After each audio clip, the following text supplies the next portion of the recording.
اللہ الرحمن الرحیم۔ نبی پاک صلی اللہ علیہ وسلم کا فرمان جو ہے کہ جو بچہ پیدا ہوا اور چیخا رویا اس کا جنازہ ہوگا، اس کا نام بھی رکھا جائے گا۔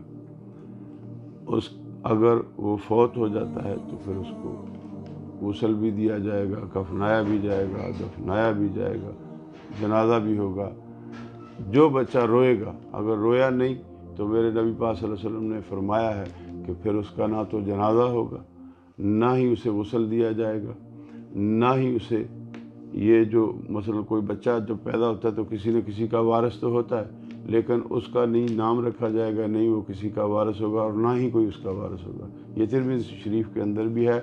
اور صاحب ہدایہ نے نبی پاک صاحب اللہ صلی اللہ علیہ وسلم کے فرمان علی شان کو نوٹ کیا ہے، اس میں بھی ہے کہ آقا صلی اللہ علیہ وسلم فرماتے ہیں جو بچہ پیدا ہو اور چیخے روئے اس کا جنازہ پڑھا جائے گا، اس کے لیے وہ غسل بھی دیا جائے گا، اس کو وہ کیا کہتے ہیں کفنایا بھی جائے گا اور دفنایا بھی جائے گا۔ اس کے لیے یہ ساری چیزیں ضروری ہیں۔